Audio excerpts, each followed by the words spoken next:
Good morning, ladies and gentlemen. Excuse me. On behalf of the City of Laredo, I'd like to thank each and every one of you for joining us here today at City Hall.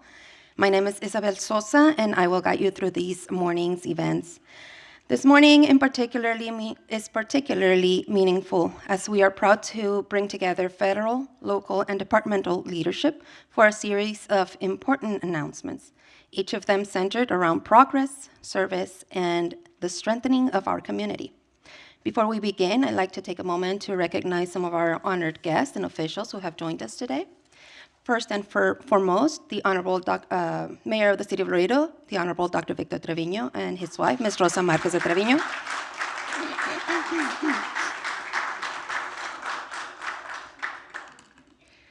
Our U.S. Representative from Texas, the Honorable Henry Cuellar.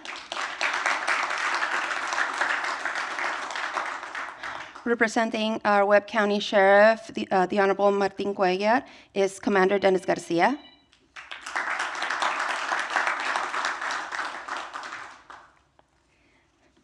From our Mexican Consulate General in Laredo, Ambassador Juan Carlos Mendoza. Thank you for joining us. And from our City of Laredo, our Assistant City Manager and City Engineer, Mr. Ramon Chavez.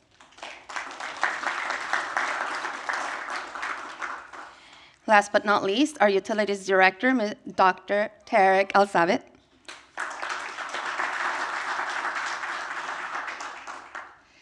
To begin our program, it is my pleasure to introduce two leaders who work tirelessly to bring resources and improvements to our region. Please join me in welcoming U.S. Congressman Henry Cuellar and Mayor Dr. Victor Trevino for an important announcement. Dr. Trevino, can you please take the podium? Good morning, everyone. Dr. Victor Trevino, Mayor for the City of Laredo. This press conference was convened to keep the public informed on the recent information that we have received from our federal partners, and most specifically Border Patrol and the Department of Defense, about the deployment of active military to serve in a support capacity to our Border Patrol. But before I discuss this announcement, and Congressman will have more information, I would like to address the public on increased activity and increasing questions in the community on the recent immigration enforcement activities, and to inform the public that we remain engaged with our state and federal partners on current and future operations. As a city, we continue to emphasize that we are a law-abiding community and have always collaborated with our state and federal partners. This is why we're one of the safest cities in Texas and one of the safest cities in the United States, despite having several criminal organizations in our region. I will also reiterate that the City of Laredo does not conduct immigration enforcement because this is not a role as a local government. However, some events during federal immigration operations, the Laredo Fire Department and the Laredo Police Department have been involved when there are clear public safety events where individuals climb roofs on tall buildings across dangerous highways to evade capture. As a city, we understand we are only effective at the trust we have from our community. So there will be further discussions with these protocols on our next City Council meeting, and we will continue to have more community engagement to involve the information as it evolves. And my message to you as mayor is that we will continue to cooperate with our state law enforcement and our federal law enforcement. But however, this does not mean that we forget about the importance of our tranquility and peace in our community, and that we are also in charge of our own humanity, because we do this with facts, and staying engaged with our law enforcement partners is where we have this information. And no misinformation or bipartisan information will be tolerated.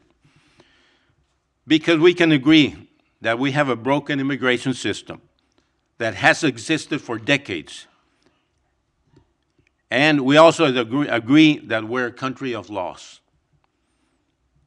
And in our community, I think we can have serious conversations on the manner of law enforcement and of these laws. For example, the use of masks and tactical gear, especially in civil violations, can create negative impacts in our community. And at a minimum, the enforcement has to do with the highest professionalism and level of professionalism we have known to expect from a law enforcement, and in line with our democratic norms and process. As another solution to our worker needs, especially here in the #1 port of entry to the United States, which supplies the rest of the United States with goods, just like we were able to create an avenue for foreign doctors to get special work permits in medically underserved area, we need to create visas, work visas for other jobs that we're in desperate needs and clearly do not have American workers. This is definitely something that I will continue to advocate, and I know the congressman and others can come together on this. Now, with the announcement of military assets being deployed in our area, in a series of meetings and in quoting Border Patrol, we were informed that the Department of Defense, DOD, will deploy Stryker armored vehicles to assist Custom and Border Patrol, CBP, in detecting and monitoring activity to enhance security at the U.S. southern border. Securing our borders is a top priority, and our agents will be working together with DOD to deter illegal crossings. The vehicle's long-range optic sensors and high mobility will help Border Patrol in operational control of the border in our region. The DOD employment of active duty troops to support the U.S. Border Patrol in its border security mission has greatly and is apprehending individuals to attempt to cross the border illegally between the ports of entry. This has led to a significant decrease in successful illegal crossings and is discouraging illegal crossing attempts. This is the end of quote for them. This is a significant announcement and information moving forward because the public must stay engaged in order to ask the right questions. And it's also important to understand that our brave men and women of the military are not here to conduct local civilian or immigration enforcement activities. Their mission objective, as we were informed, is to have a presence as to show of force and a support role to the Border Patrol. And as some of you know and are aware, this is similar to the Texas National Guard troops that were deployed as part of the state-led initiative Operation Lone Star. With that being said, their operational activities will be shared with us when they are here, and we will be informed if the situation changes. I will now pass our podium to Congressman Cuellar to give us more information. Thank you very much. Mayor, thank you again so much, and thank you for where I'm joining here to provide some information. We're here for two reasons. First reason is to talk about military assets coming to our area, but the other one is we also have Samuel Hill. Where are you, sir? And we're going to do a presentation at 9:30 for some medals that he should have gotten after the Vietnam War. So we'll make that presentation after that, and Mayor, if you can join us there. So to all the veterans that are present here, thank you so much for being here. Consul, it's always a pleasure being here with you. Let me follow up on what the mayor said. Look, I sit on defense appropriations, so I'm very familiar with the Department of Defense, the assets, the different assets are going on. We passed that defense appropriations just recently.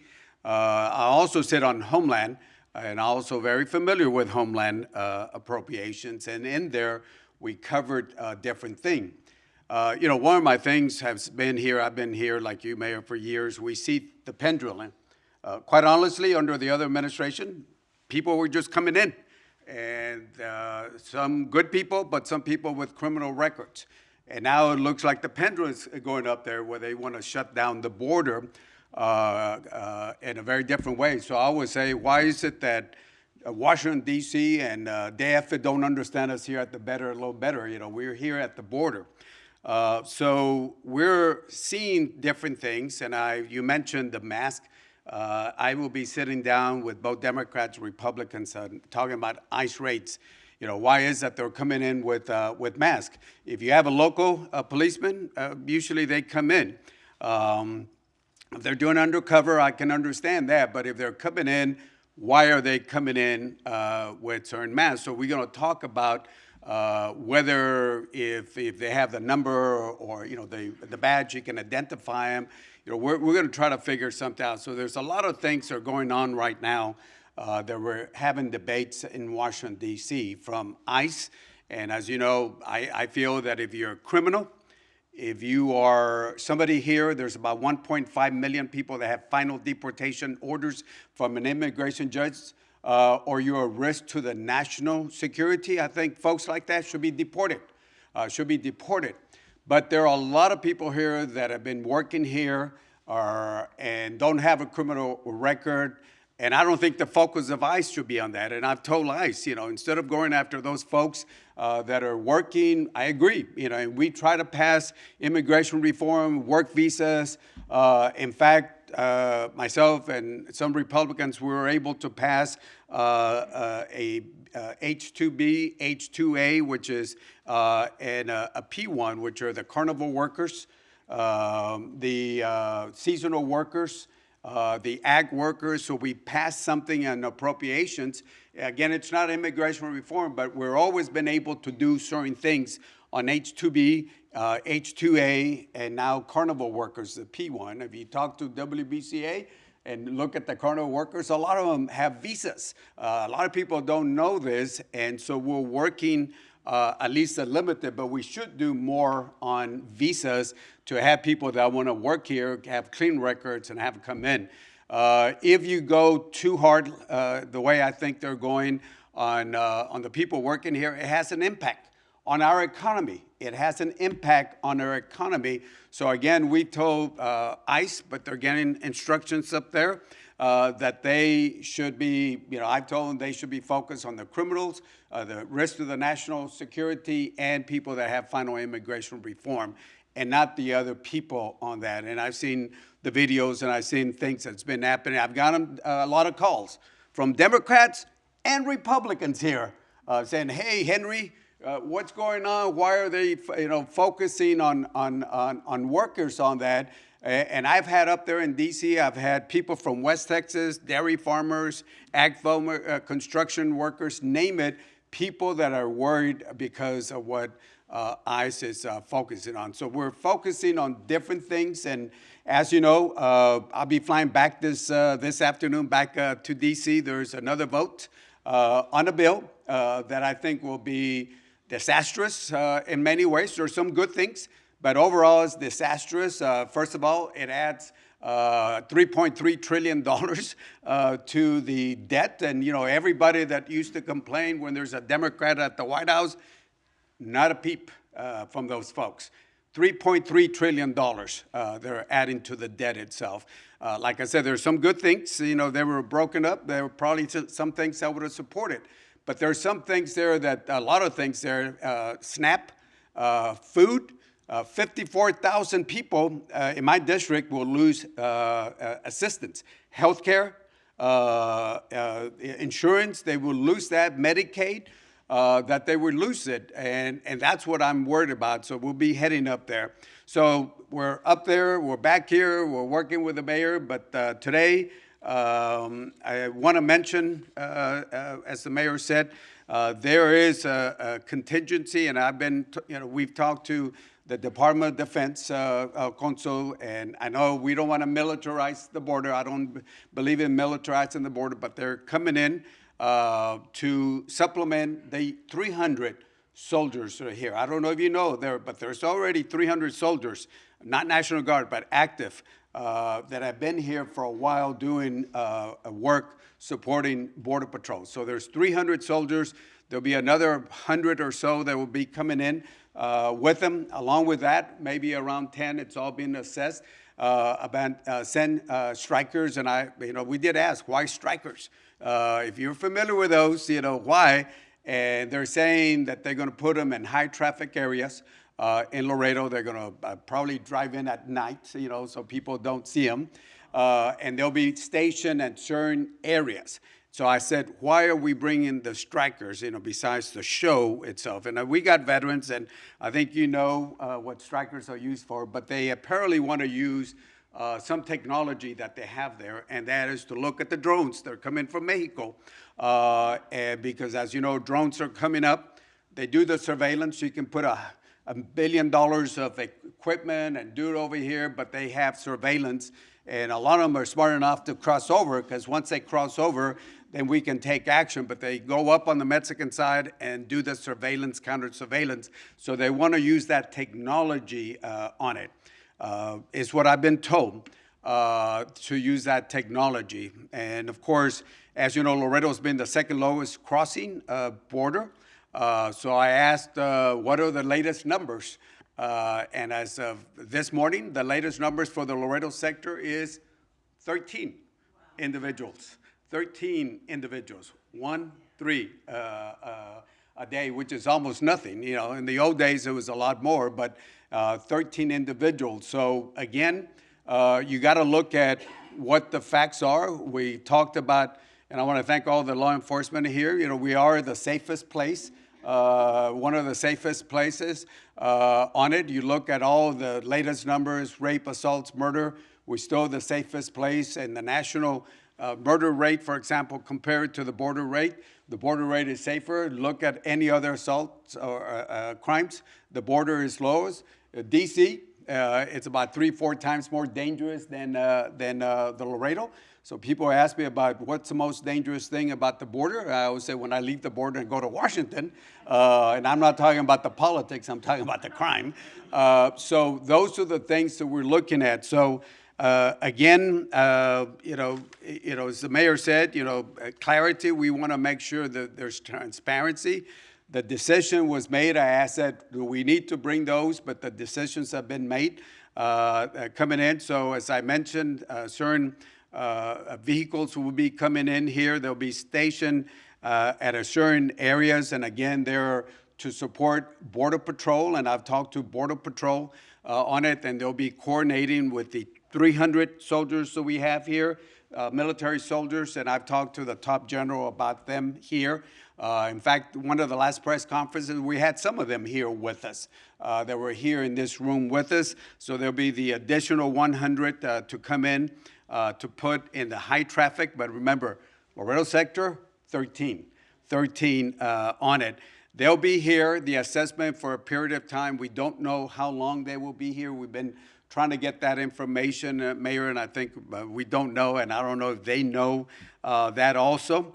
But again, they will be coordinating with Border Patrol.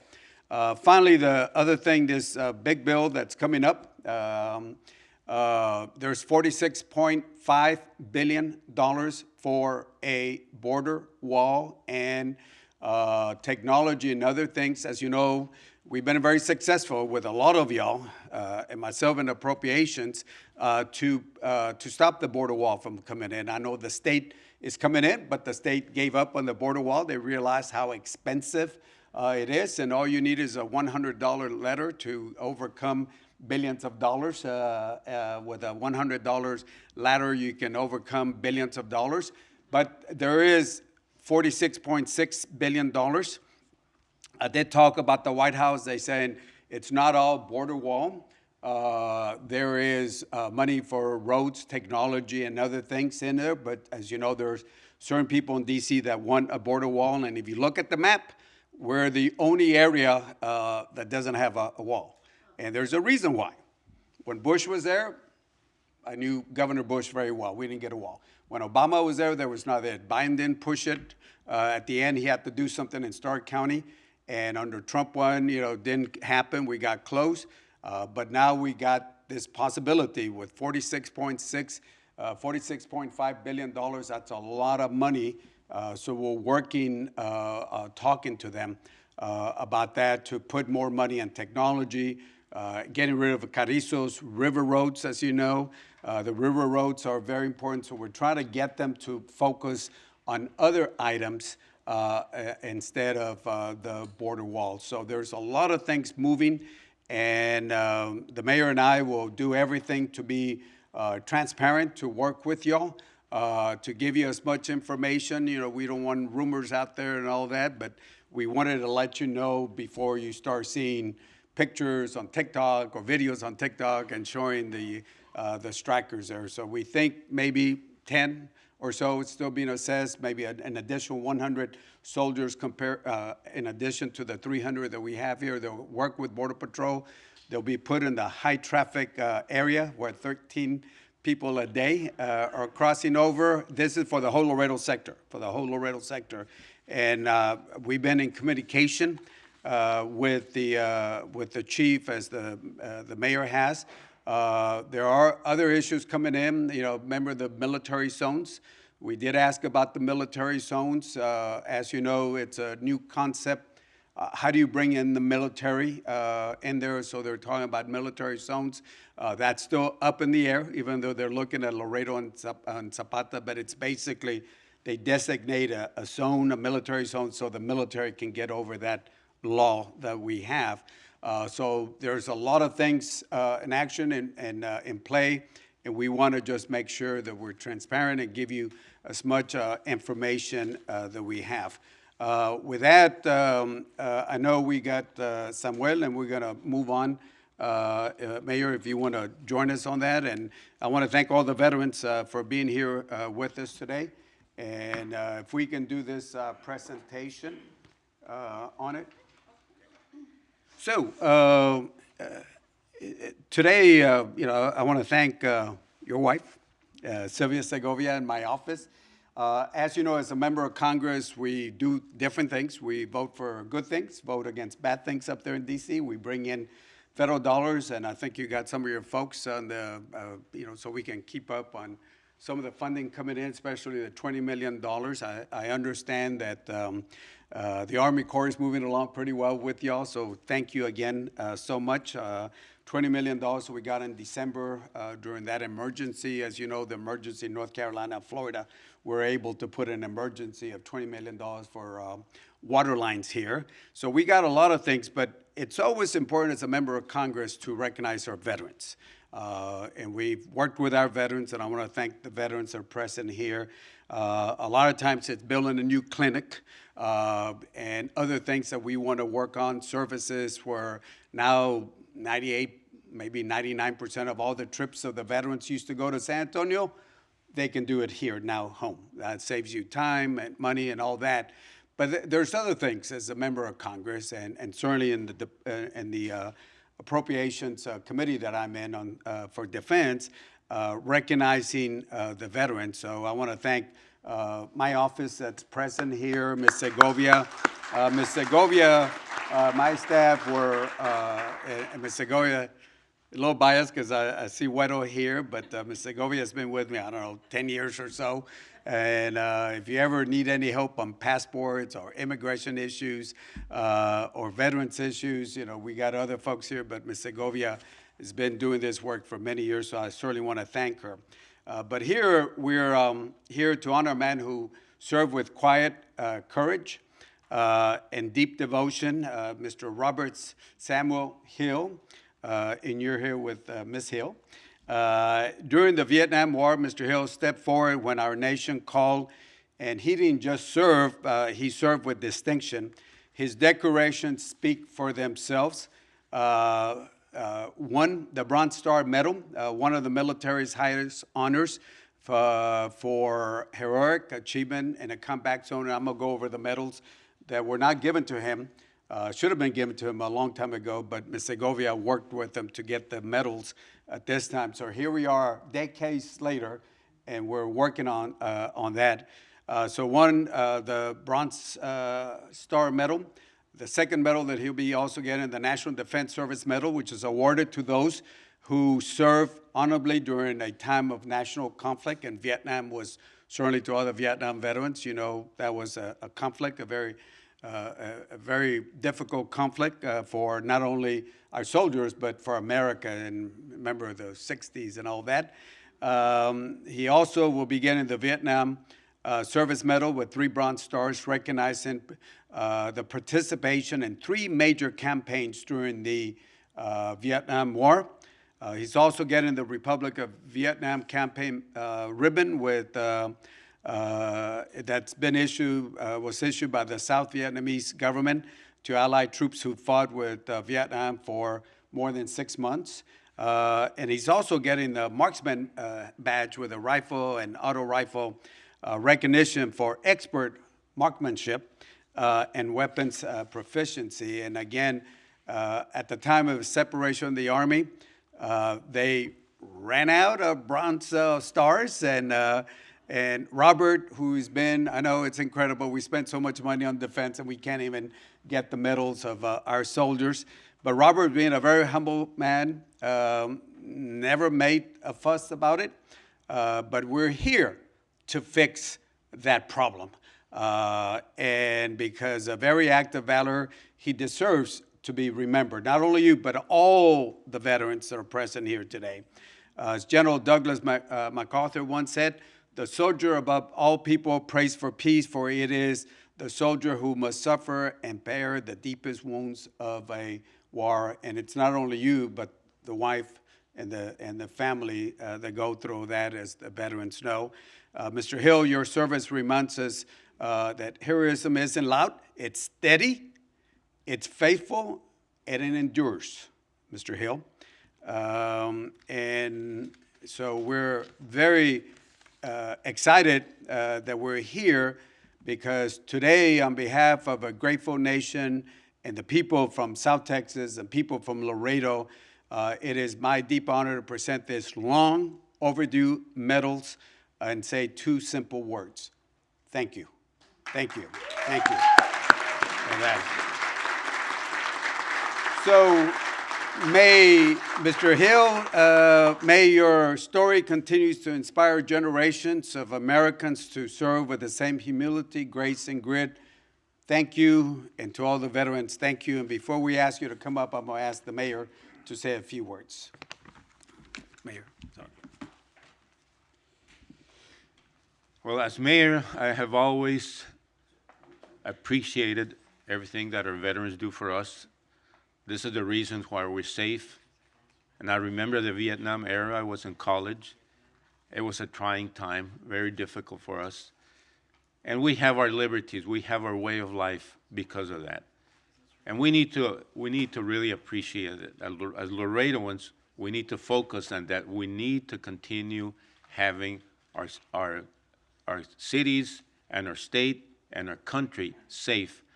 And the only way to do that is to be active in the military and support the military men and women. And for that, I do praise that and congratulate you. Thank you. So, Robert and Ms. Hill also. First of all, we want to present, and can I have the veterans be here with us? So first of all, an American flag, as you know, the American flag is the, okay, how are you? The American flag is one of the biggest, most important symbols that we have. It symbolizes what America stands for. So, Robert, this is a flag that I have requested to be flown over the U.S. Capitol. So I would ask you to join us on this side, you and the missus, and receive this flag. And congratulations on that.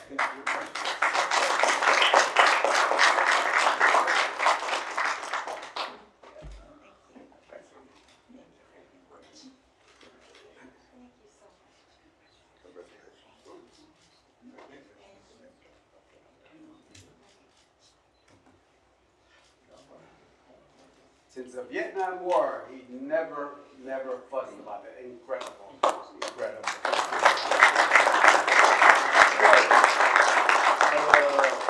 We will put this down here just for a second, or maybe you want to hold this. All right. First one. National Defense. National Defense Medal. Wow.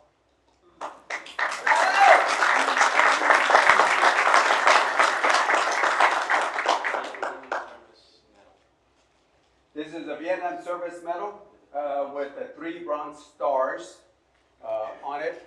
Congratulations.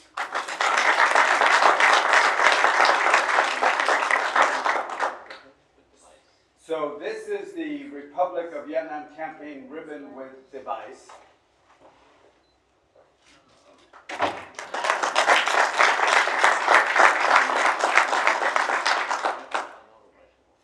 And the one that shoots straight and hits the mark, the marksmanship medal again.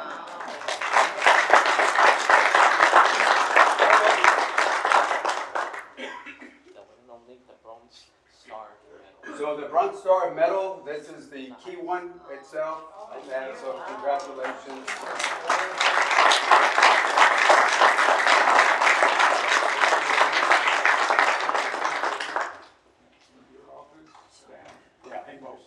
Well, let's take a picture and then we want to hear from Robert. All right, over here. Can we get the Oh, we're gonna get picture in over the here, back sorry. So that we can get everyone.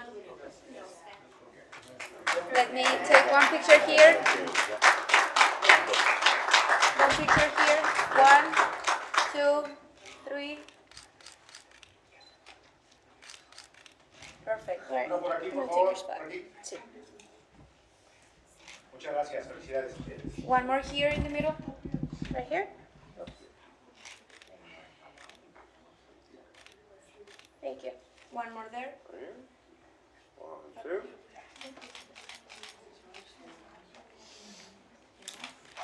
One more here.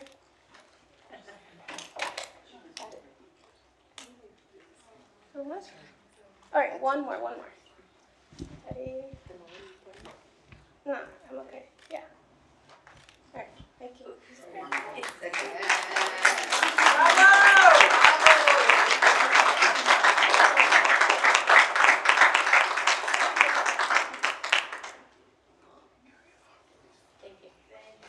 We're going to hear from Robert and Veterans Stand, if you mind to stand behind him. Morning, everybody. My name is Robert. Okay. So I've always had problems with speakers. I want to thank you all for joining us, joining me, my wife, Henry Cuellar, Dr. Trevino, and all the veterans that came also. I want to thank especially the office, Ms. Segovia, and all the people that worked with Mr. Cuellar in helping me get some of the medals that I needed. You still need more? No, this is enough, thank you. I did what I had to do, and it was just 14 months, you know. Thank you all for coming. Thank you again. Thank you for your service.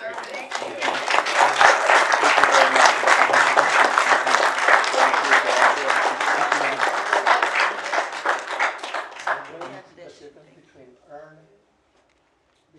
earn and deserve? You know the difference? Yeah. Deserve it's one thing, you earn it, you paid for it. It's like the Social Security, you earned it and it's yours. All right, thank you.